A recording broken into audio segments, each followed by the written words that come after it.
संभाजीनगर. आणि भाऊजी काय करतात? ते मुख्याध्यापक होते, रिटायर झाले, 2 वर्ष झाले. 2 वर्ष झाले. हो. मुख्याध्यापक म्हणजे कडक शिस्तीचे असतील ते. हो, खूप. खूप ना. अरे बापरे. काय सांगशील ताई तू माहेरचा किस्सा वगैरे? माझ्या माहेरचा किस्सा, मी 7वी 8वीत होते तेव्हा तेजाब हा मूवी खूप गाजला. कुठला? तेजाब. तेजाब. आणि कपूर आणि माधुरी दीक्षितचा. अच्छा अच्छा. आणि मला डान्स जरा जास्तच वेळ, त्याच्यामुळे मुली म्हटलं की खूप छान आहे कल्पना, त्याच्यामध्ये माधुरी दीक्षितचं. आम्ही मूवी बघितला, पण मी तो 3 ते 6 शाळा बुडवून तो मूवी बघितला होता मैत्रिणी सोबत.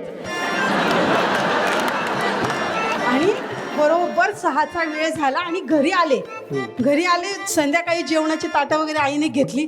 आईला फक्त मी सांगितलं की मी आई मूवी बघून आलेली आहे. तर आई म्हटलं अरे बापरे, आता मी कसं करू, तुझ्या वडिलांना मी काय सांगू बाई, आता तू गप्प बैस बरं, गुंडा नाचू बिचू नको म्हणे त्यांच्या समोर काही. ते आले तोपर्यंत माझ्या भावाच्या मित्राने चोंबडेपणा करून झालेला होता. अच्छा. हा, त्याने सांगून दिलं माझ्या पप्पाला की काका दीदी होती मूवी बघायला. अरे देवा. मग तू घरी आले, वडील जेवणाची ताटा घेतली आणि त्यांचं 1 2 3 असं गाणं म्हणत ते नाचू लागले. मी म्हणलं अहो एक मिनिट, कसे नाचू लागले? 1 2 3 4 5 6 7. म्हणलं आप्पा तुम्हाला तर आवडत नाही नवीन काही. अगं आवड तसं नाही ग, पण याच्या पुढचं मला येत नाहीये. मी म्हटलं पुढचं येत नाही, आप्पा मला येतं, मी म्हणू का? म्हण ना बेटा.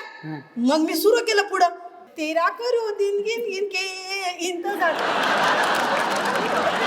हे मुस्कानात मारली. म्हणजे कसं झालं असेल ना, तेरा करू गिनगिन किनके सटाक. अशी बसली ती. त्याच्यानंतर मूवीचं नाव नाही काढलं कधी. तर मग भाऊजींबरोबर कधी गेली होती की नाही हो, मुलीला? मग ते मला देतात, ते माझे सगळे हाऊस पुरवतात. अरे हो, बापरे. मूवी नाटक म्हणू नका, सगळीकडे देतात. मी जे आजपर्यंत म्हणलं त्यांनी माझ्या सगळ्या इच्छा पूर्ण केल्या आहेत. अच्छा. हो. बरं, म्हणजे लग्नानंतर की नाही, लग्नानंतरच. लग्नाअगोदर ऍक्च्युली तो माझा आत्याचाच मुलगा आहे. अभी जो महत्व की बात है वो अभी आई. म्हणजे पहिल्यापासूनच ठरवलं होतं? नाही, ठरवलं नव्हतं. ते ठरवलं नव्हतं. ते अचानकच झालं. अचानकच झालं. माझ्या मनी ध्यानी नव्हतं की माझं त्यांच्याशी लग्न होईल असं. अच्छा. हा, पण ती आमची आत्या होती ना, ती सारखं म्हणायची तू माझी सून, तू माझी सून. मग ते व्हावंच लागलं. आता झाल्यानंतर कसं वाटतं?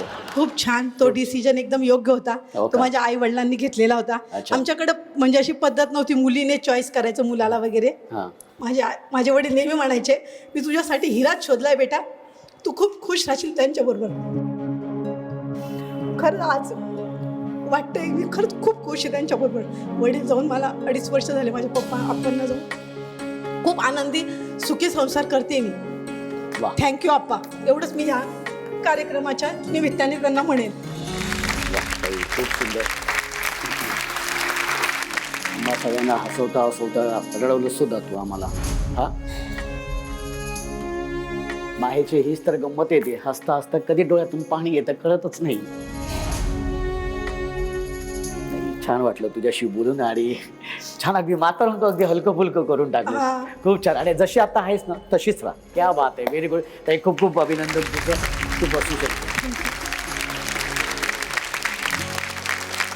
आणि बाहेरच्या आठवणीनंतर आता आपण सुरू करणार आहोत आपले मजेशीर खेळ. कारण याच खेळातून होणार आहे हुकुमाची राणी. आणि ती हुकुमाची राणी विराजमान होणार आहे या मानाच्या खुर्चीवरती.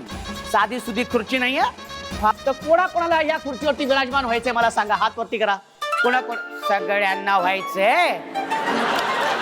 यातली एकच होणार आहे हुकुमाची राणी आणि तीच बसणार आहे या खुर्चीवरती, है की नाही? आणि सगळे होणार.